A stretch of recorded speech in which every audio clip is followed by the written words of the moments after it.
You're listening to The Foundation of Wellness, a refreshing take on diet and lifestyle, with Jessica Dogert, a registered dietitian nutritionist, and Marisa Moon, a primal health coach. Hey everybody, it's me, Marisa Moon. I'm your certified primal health coach and intermittent fasting instructor. I help busy adults figure out how to put an end to dieting so that they can figure out a lifestyle that actually fits for their needs, their desires, and helps them achieve good health in the way that they envision it for the rest of their life. And you can learn more about intermittent fasting in my free guide. It's 4 steps to successful intermittent fasting for you to download at marisamoon.com/iffreedom. And it comes now with 3 free training videos to help you implement it my way. I hope you enjoy that. And I'm excited today to bring you a guest. It's a physician I had the great pleasure of collaborating with at our 50th podcast episode party and summit. His name is Dr. Lenny Cohen. And his team from ReviveDoc came together with him at our summit to offer our attendees B12 injections. And everyone just loved it. They sold out of B12 shots, and I was just thrilled to hear that our audience was open to this idea of getting shot with some B12 vitamins. So I brought Dr. Cohen on the show today because he's an interesting medical, scientific physician with an appreciation for holistic health and cutting-edge anti-aging treatments. Who doesn't want to learn more about that? And he's here to teach us about IV vitamin therapy and an important topic that I want you to get familiar with today called oxidative stress.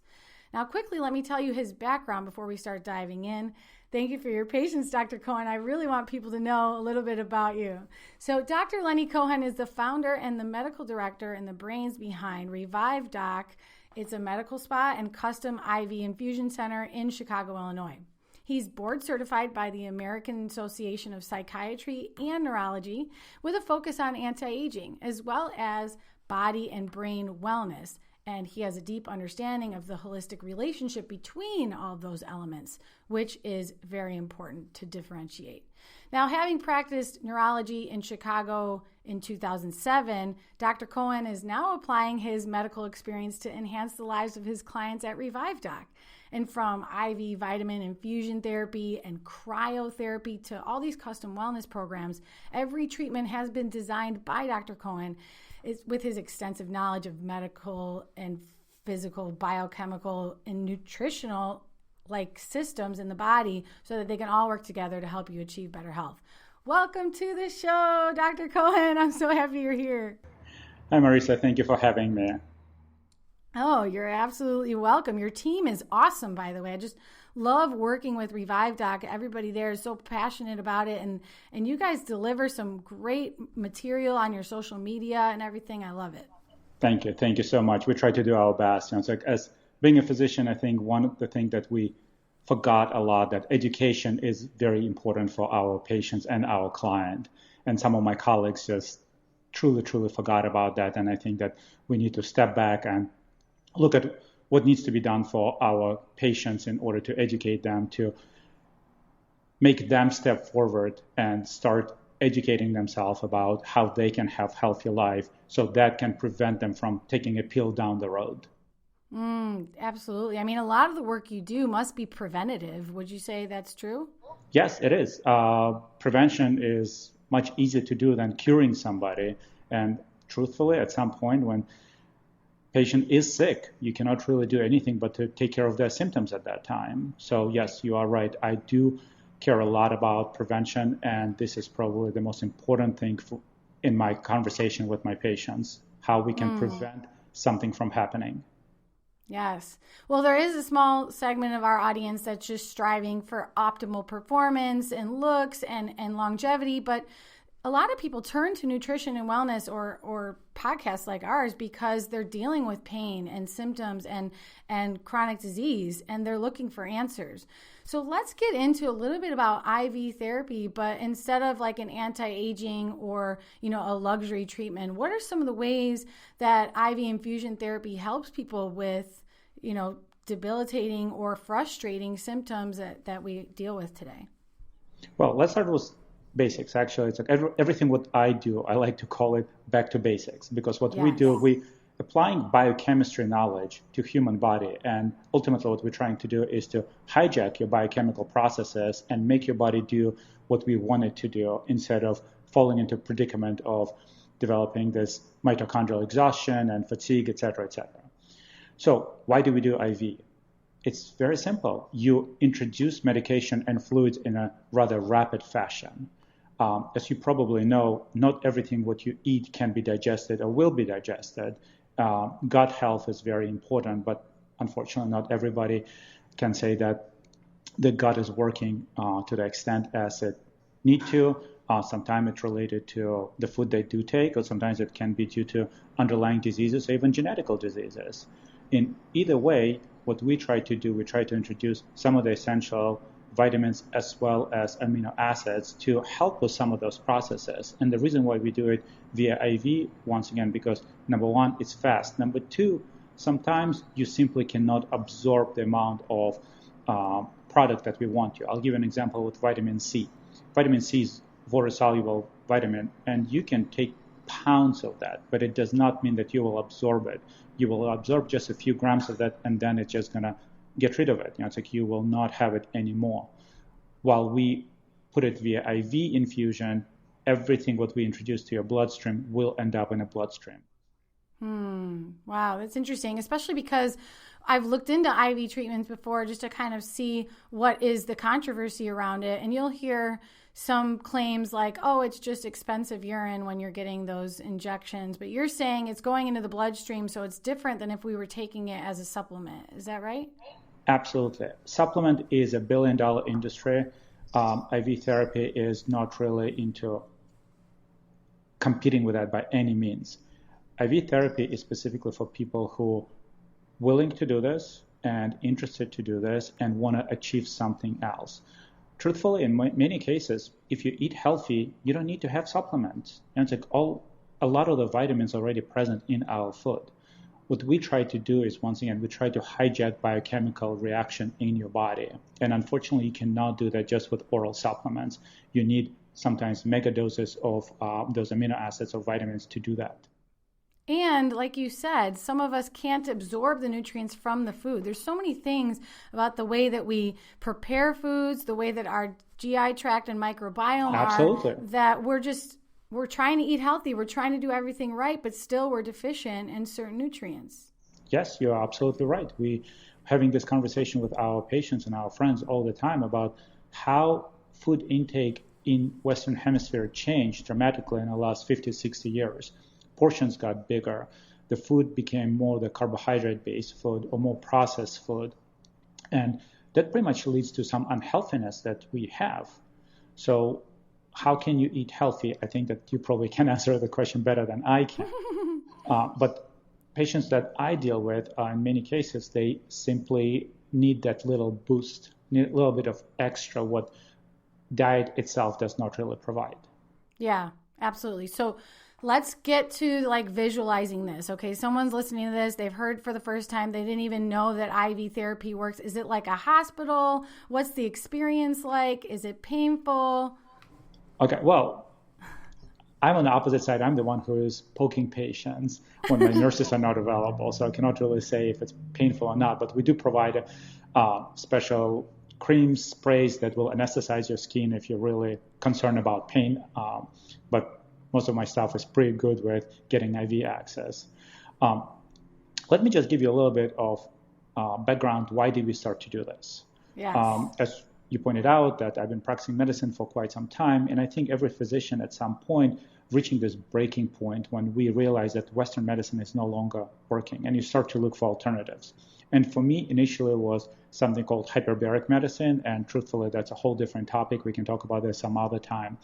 And a couple years ago, after my wife went to one of the facilities to get IV infusion because she did not feel good, and she shared her experiences with me. And at that time, as a medical facility, we already were infusing our patients with neurological and rheumatological conditions with specific medications. I looked at her and said, we can do this so much better because we already have trained staff, we have a space. So as a physician, I understood that patients sometimes looking for a more relaxed atmosphere. You do not want to go to the hospital, sit to a patient who has a cancer, and get infused with something that is considered to be elective. So we build out a place that looks more like a med spa. It's relaxing. You have comfortable chairs. You have your Wi-Fi. You have charger for your phone. You have coffee, water, snacks. We want to make it comfortable. And it's not only because we want to provide service. We want to have a positive experience for our clients, so they will keep doing this on their own. I'm not talking about only IV. I want them to get better. And as a positive reinforcement, even if they're no longer coming to us, they will still take care of their body. We provide this educational step as well as a little bit of boost. That's all what we want to do. We want to be educators, just like you guys. And it's like when somebody comes in, we try to figure out what exactly do they want. Yes, we have a number of different IV cocktails that I designed based on a biochemistry knowledge, and it's ranging anything from as simple as hangover cure for somebody who had a little bit too many drinks and now having headaches, to a little bit probably more extensive. Let's say we have brain boost. It's like for patients who start to develop brain fog. It's like we come up with specific amino acids and chemicals like alpha lipoic acid and choline in order to repair some of the connections in the brain that might be disturbed due to many different things, anything from inflammatory component to just aging. So we try to figure out what exactly our clients need, and besides what we have, we always try to see, can we do something a little bit extra? Let's say if you come for hangover, yes, we'll just do something simple. But if you come and you have concerns about A, B, and C, we'll try to address those A, B, and C maybe in a different settings, maybe trying to combine something that we do not generally offer to our public. Everything what we do go based on scientific knowledge. So our bags are not pre-mixed bags by any means. It's like, we have all medications coming from FDA-approved pharmacies. They compound it for us, but we mix it together here for our clients. So if somebody comes and they say, well, I have this problem, I try to explain what we can do and why we're going to be doing this. And most of the time, it's just very basic biochemistry. And, so there's plenty of information online that some of our clients can find. I can try to help them with their journey of finding information if need to be. And sometimes I do learn from my clients. I have some of the semi-professional athletes who come and they are very heavy in supplements, and they will be teaching me what do they take. I think we recently found out that we can do some things to improve somebody's physical outcomes, especially when you going to the triathlons or marathon running and stuff like this. So every patient or every client is different, and we obviously have different approach to each of them. Yes, this reminds me of our interview with Dr. Teplitsky, who you met at our summit. Yes, She's I a did. dentist, a holistic dentist, and she was talking a lot about bioindividuality and considering that in her treatments at the Holistic Dentistry Center. So why don't you introduce those concepts, bioindividuality, or you keep saying biochemistry. I don't think that's in a lot of people's vocabulary today. So why is that so important? Well, if you think about this, everything what you eat eventually being broken down to small pieces. It would be something as basic as glucose that everybody know, but also amino acids and everything hopefully being absorbed in your stomach or in your gut. And then as it going through your body, it participates in specific chemical reactions or biochemical reactions. And eventually that's how you produce energy. If something is not working right, you will be tired. The question is, why are you tired? Probably the most known offender is B12 deficiency. And it's probably the most recognizable thing. As you pointed out on that event, we run out of that because B12 is well recognized. But there are plenty of other B complex vitamins that can be helpful. There are also a number of other vitamins that can be used for many different things, including vitamin E for patients who have memory problems, vitamin A for somebody who has vision problems, etc. Chemistry is something that drives our body. If we do not understand it, then we do not know how to fix it. Pharmacology is pretty much just extension of the chemistry. When a chemical agent is being taken and it's affecting, once again, your underlying basic chemical reactions in the body.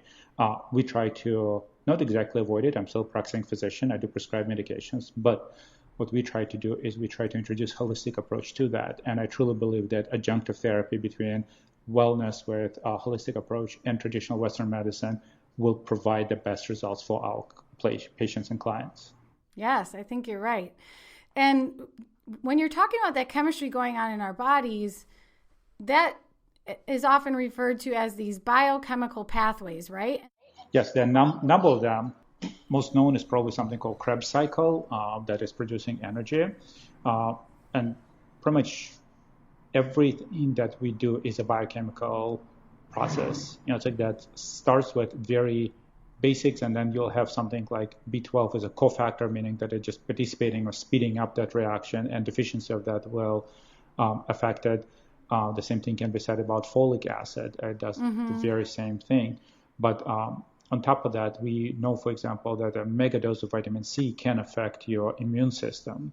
I'll give you an anecdotal reference. I have 2 little girls. I love them to death. But they obviously share everything with their parents, and the only thing that they share the most is bugs that they bring from school. So every fall and winter, it's like we have nonstop cold and flu-like symptoms, irrelevant if you've been vaccinated or not.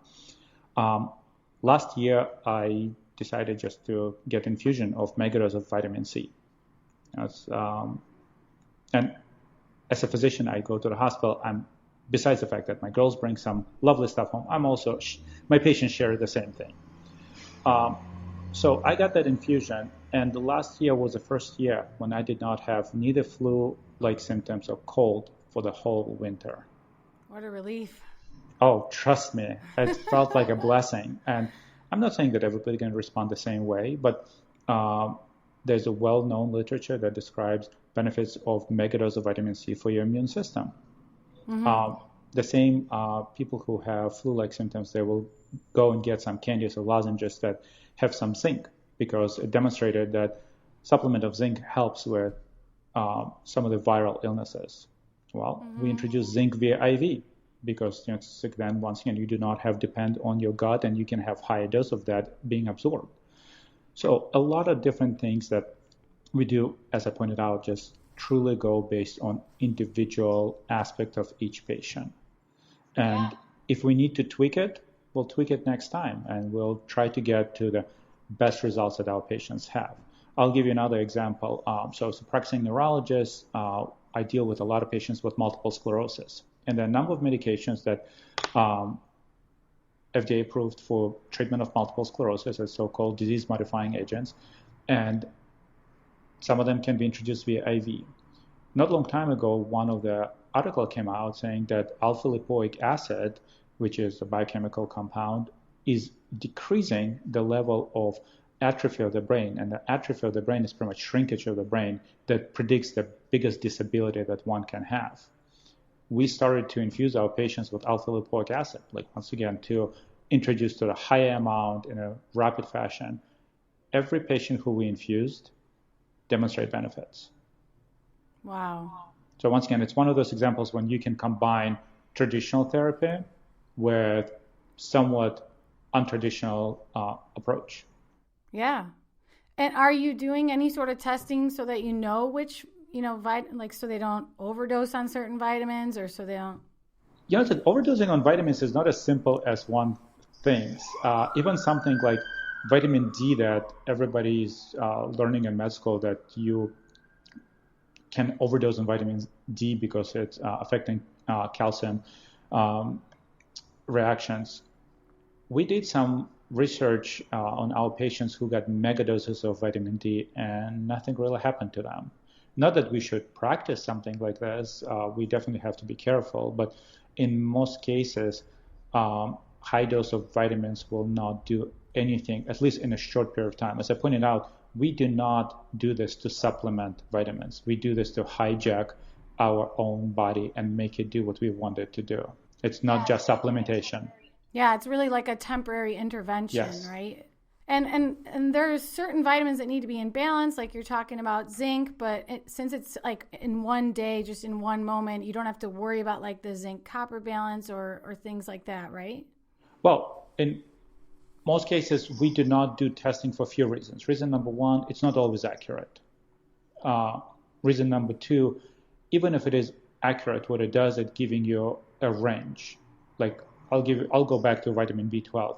The range of B12 goes from 200 to 900, kind of like very big range. So if somebody is at 250, does it mean that it's low or does it mean that it's normal? Because per criteria, it's normal, but we all understand that it's on a very low end of it and it's probably not right. And the same can be said about anything else. Sometimes it depends what time of the day somebody is getting those vitamins, some getting blood from you. What did you eat the night before? We had one other patient who came with feeling tired. We tried to do a few things, not really helping. And then did a lot of testing. Everything came normal till we got heavy metals on that patient. And the patient had heavy, pretty much very high amount of arsenic, which is poisonous. And she did not have a husband who tried to poison her. She was not exposed to any agricultural products that could poison her. And then we found out that she liked to eat tuna, and she was actually eating tuna 2 to 3 times a day. Mm-hmm. Tuna, unfortunately, have high amount of heavy metals, and that's what was causing her problems. So sometimes it does take a little bit of digging for us to understand what exactly is going on with a patient. And as you probably know, not everybody is the same. It's like somebody comes and complaining of fatigue. Fatigue can be anything from having lack of sleep to having cancerous process in your body. So are you involved in making that decision when a new patient comes in and they're trying to choose or get a consultation? Are you involved with every single new patient? Yes, absolutely. And I would say 99%. A few occasions when I'm allowed to take vacation, I'm not here, but I'm available via Skype. And most of the time, if somebody comes for very specific reasons, I'll be the one who will make a decision what they need to take. Yeah, because I've been to other IV centers and they don't have a doctor like. Yeah, most of the time it's a cookie cutter approach, which I pretty much against it. But if somebody comes and say, "Listen, I was getting megadose of vitamin C in another facility and they just too far for us, and I want to transfer my care to you guys," we'll just ask why they were doing that, and we'll continue to do that. But if somebody comes and they don't know yet what they need or what they want, I think it takes a doctor to figure out what to do, how to do, and why are we doing that. Yeah, I agree. And you've decided to go custom with your IV blends at ReviveDoc for the reasons you explained. Is there anything else that differentiates the type of IV vitamin therapy you offer, or things to look out for if someone's around, a different neighborhood besides Chicago and they can't come see you? Well, number one, let's just start with, we don't do only IV vitamins. It started with, as I pointed out, hyperbaric therapy, which is treatment with 100% oxygen under pressure. So as you introduce oxygen under pressure, it is being dissolved in your body and no longer requires red blood cells to bind to that oxygen and to deliver it. It's just oxygen freely floating through plasma and being delivered to anywhere in your body.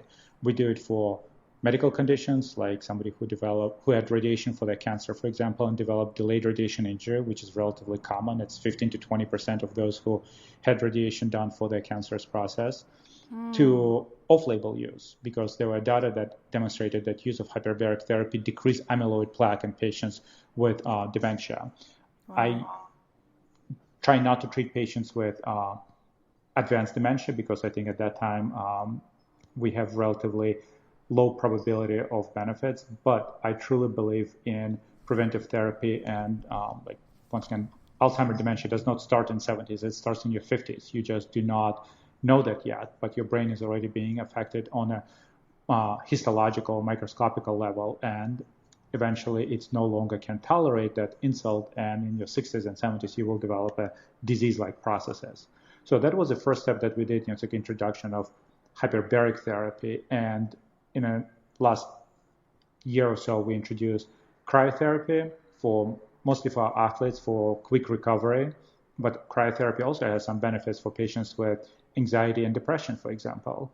It's also a quite interesting thing that it converts white fat to brown fat, and brown fat is metabolically active, and you can lose weight by doing that. Wait, just to stop you for a second, can you tell everyone what cryotherapy is? Oh, I'm sorry. Cryotherapy is introduction of a very cold temperature. Our cryopod is doing minus 250 degrees thanks to liquid nitrogen. If you think that winter in Chicago is cold, you never tried cryotherapy. It is truly cold.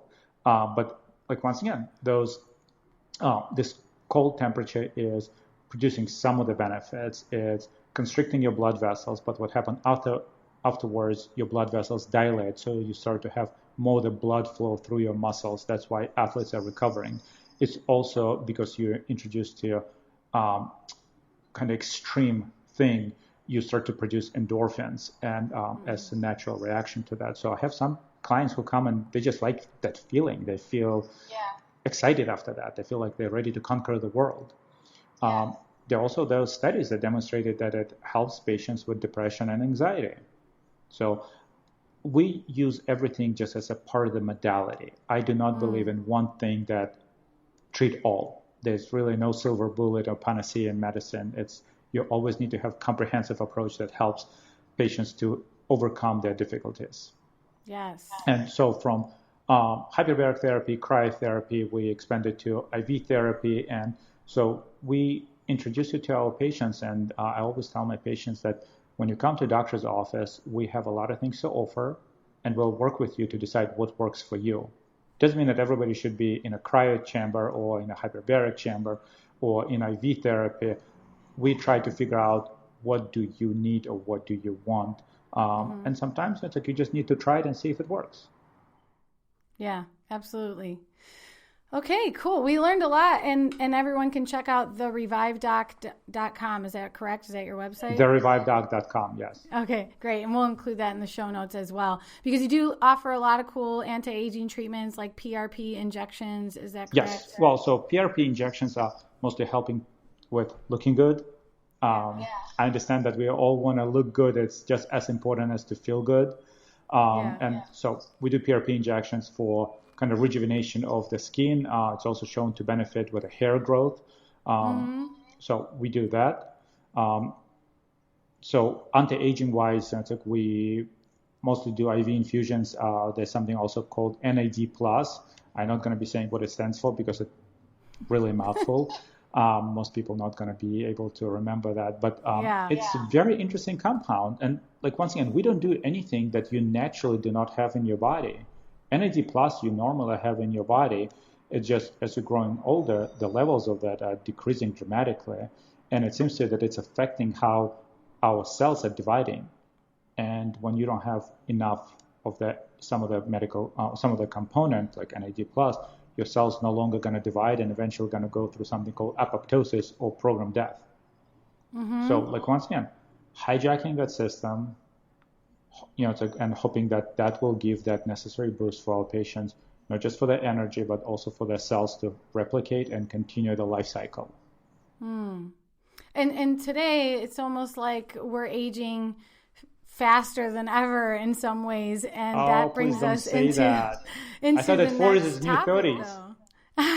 Well, you listen where I'm going with this, because I hear you're one of the leading experts on oxidative stress through a combination of Western and alternative therapies in Chicago. So I do want to get into oxidative stress with the rest of the time that we have here, because that's a phrase, a term that most people are not familiar with unless they're in the medical world. And so let's get into that, why you're so passionate about that, how that relates to aging, and what it even means. Well, pretty much oxidative stress is something that we're all exposed to because we breathe oxygen. Oxygen can break down to free radicals, then it's being connected to either nitrogen, hydrogen, or chloride, and develop reactive species. And those species, once again, they normally happening in our body, and you can usually overcome them with some of the other things that we do have in our body, like glutathione would be an example of that. So normally we are at balance with those reactive species and they do not damage you. Balance can shift when you have a few problems. For example, you got sunburn, you smoke, you're exposed to radiation, you ate unhealthy or you ate excessive amount of meat. Fried foods. So a lot of these things can lead to the shifting that balance over to more the oxidative stress. And then the oxidative stress can lead to a lot of different things, especially if it happens chronically. Chronic fatigue disorder. Well, pretty much, let me just tell you what it does. So those oxidative radicals are very reactive. They react with anything under the sun. Think about those termites that you end up having in your body. So they're going to eat through everything. They affect your DNA proliferation, so you do not develop cells as you're supposed to. It's also, most of the time, what it does is peroxidation of lipids. What it means is it's pretty much breaking down the lipid component which you have in all your cells. Although we keep saying that fat is unhealthy, although it's always kind of questionable, but most of our cells, especially neurons in the brain, they have myelin sheath, which is mostly contains fat tissue. So when you have peroxidation of lipids, what happens with blood vessels as well as with astrocytes, those cells in the brain, they start to get damaged. And when they start to get damaged, you will develop problems. There actually was a good study that indicated that oxidative stress is one of the biggest contributors to patients with Alzheimer's dementia. And if you think about that, patients with Alzheimer's dementia also well known to have underlying cardiac issues like high blood pressure, heart problems, as well as diabetes. Mm-hmm. Neither one of the conditions is healthy, and both of them eventually lead to disease of the brain. So my interest as a neurologist is to prevent that from happening. But once again, you need to start that in a young age. Once again, it's very basic biochemistry, and we normally have it. It's not something that anyone should be scared of. But what we should be concerned about is shifting of the balance when you have more of that oxidative radicals that will damage your body. It's not a matter of if, it's a matter of when. And do not want to scare people, like that. But it's definitely something that to be aware of, and also to be aware of what can be done to avoid that from happening. Healthy eating is probably one of those. How can I put it? Meat products definitely the biggest offenders for oxidative stress. Yeah, I want to talk about that for a moment because we did do an episode titled "Is Red Meat Healthy?" and we talked about all different types of meat and a lot of the science there. And I just want to say, after doing my research, I'd love to hear what you think about this, but I think that a diet that is heavy in muscle meats in particular, quick cooked meats, grilled, charred, blackened, anything fried, cured, those are the meats that are causing oxidative stress and, even carcinogenic compounds in our gut. And so we explained in that episode that it's important to have plants in the diet at the same time because especially chlorophyll-rich plants, algae, olive oil, they protect you from the carcinogenic compounds or the reactive oxygen species. But it's important to go back to the old ways, the ancient ways of cooking meat would be low and slow over a fire, breaking down those connective tissues, eating the organ meats, and having like a well-rounded diet that's not just, flame-grilled burgers and just chicken breast all the time. Like that is, not really what the human body was designed to have as a staple of the diet. So I just wanted to kind of add to the conversation there and get your feedback. No, absolutely. You are right. I was just having a conversation with somebody about that. In the past, for humanity, thousands of years ago, to get a piece of meat, you need to hunt for that. And by doing that, you were spending lots of energy. Now we're just going to supermarket and buying the first thing that we see or whatever we pick. It's also the point of what products do we have. Meat, as well as any other product on the market, became extremely commercialized. So it's not only unhealthiness of a product itself, it's also what's inside that product. Yes. Combination of antibiotics, possible artificial growth hormone, et cetera, et cetera, et cetera. So yeah, if you can afford to eat healthy, and you know what? As we both know, common sense is not that common. Eating steak every day, probably not the best idea. Right. It was never ever designed to be that way. In most of the cultures, eating meat was designed to once in a while, not on a daily basis. And somehow in the last 50 years, we've shifted our diet over to predominantly processed food, meat-based food, etc. I'm a meat eater. I'm not against meat. I think it's just a matter of moderation. And as you pointed out, that you have to offset that with plants, predominantly green plants. Mediterranean diet is well known to help in a lot of different conditions. And if you look in a Mediterranean diet, it has very little meat, lots of fish, lots of olive oil, lots of greens. Mm-hmm. And somehow that combination does work. Mm-hmm. So all what I can recommend is for someone to just stick to something what works. There's no need to do something that or research something that may or may not work. It's like we already know something that works perfectly fine.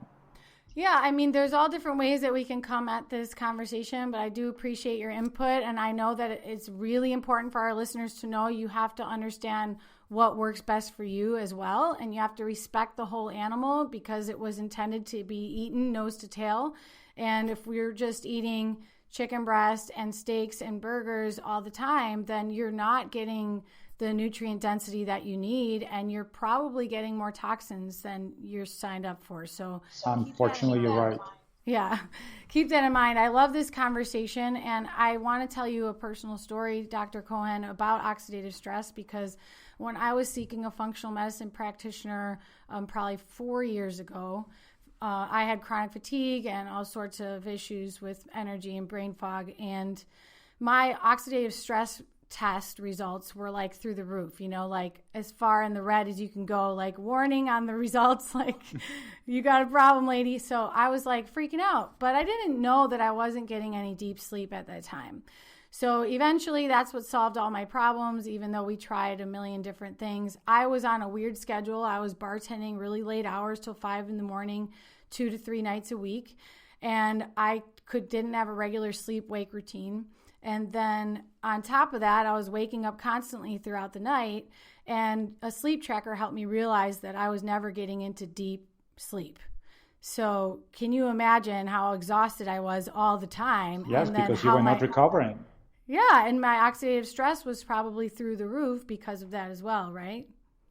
Yes, absolutely. So keep in mind that it's not only what you eat or what you're consuming, it's what you're doing as well. Recently, there was a study published that insufficient sleep can lead to a number of neurodegenerative conditions, including Alzheimer's dementia. So please take care of your sleep. It's probably the most important thing that one can do. As for shift work, like as somebody who's working at nighttime, also our body was not really designed to do that. We can tolerate some of the insult to the body, but at some point we're going to reach that last drop when it's no longer good for you, and you will develop the chronic condition at that moment. One of the things is that I hope that your oxidative stress was taken care of. Oh, yes. you look pretty healthy now. Thank you.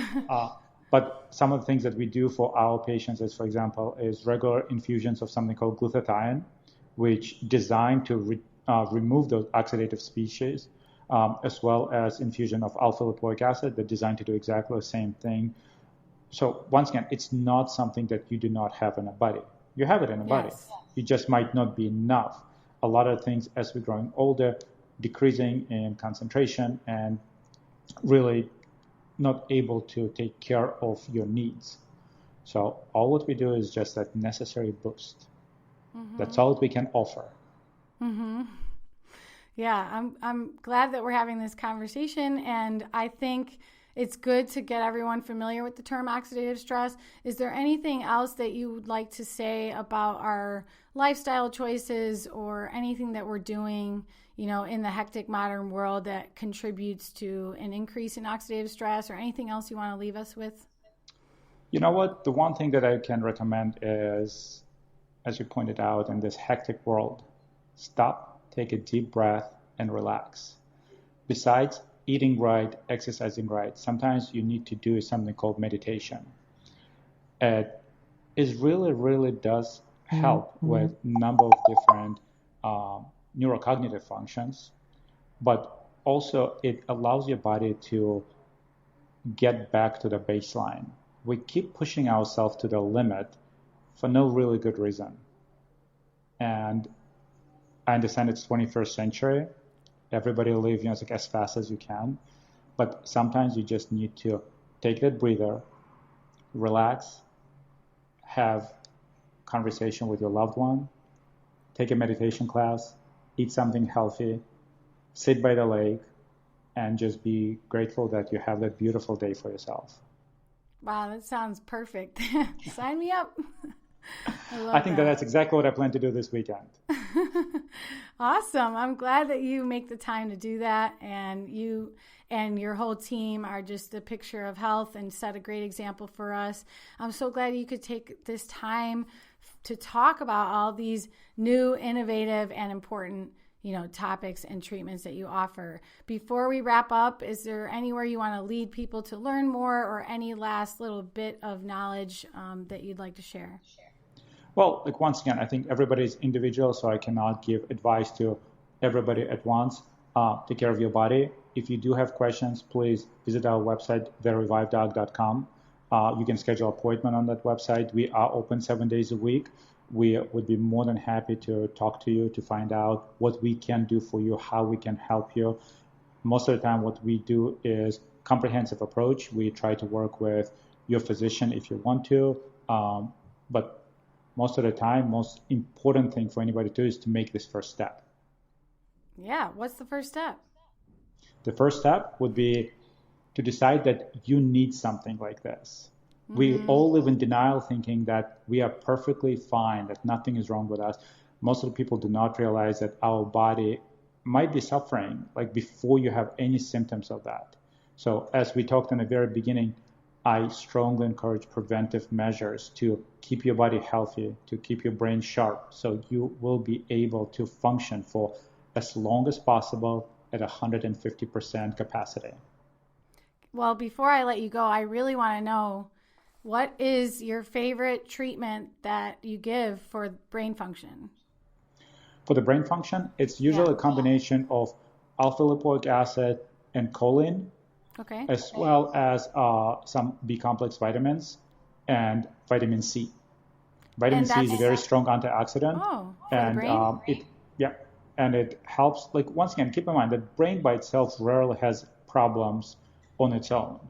But most of the time, the problem is coming from somewhere else. Brain is well protected from the rest of the body by blood-brain barrier. But if you have any sort of inflammation, if you have, let's say, concussion, it will disrupt that blood-brain barrier and will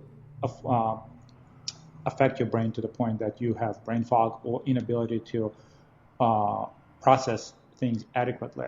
So we try to assess it. Once again, nobody has one size fit all. We have some patients who would have kind of anxiety or depression. So for those people, we try to introduce amino acids that will affect the GABA receptors to calm it down a little bit. So it's all a matter of what do you want to do? Do you want to stimulate excitatory processes, or do you want to stimulate more the inhibitory processes? Yes, that makes a lot of sense. I mean, personally, I have ADD, so I'm always trying to optimize, my hippocampus, my decision making, my focus, my executive function, all of those things. And I also couldn't help but think, are you into molecular hydrogen at all, or are you thinking about incorporating that into your practice? I'm thinking about this. It's a very so it's been done for quite some time, and yes. I think that technology is just not perfect yet. So we do not utilize it. It does not mean that we will not utilize it in the future. So as of right now, the jury is out, at least in my books. But I'm always searching for something. Yeah, I can tell. That's great. Well, keep us posted on all the innovations on your end, and we're big supporters of you, and I can't wait to hear if you get to meet some of our listeners in person again. Awesome, Marissa. Thank you so much for having me. Thank you, too. All right. Bye.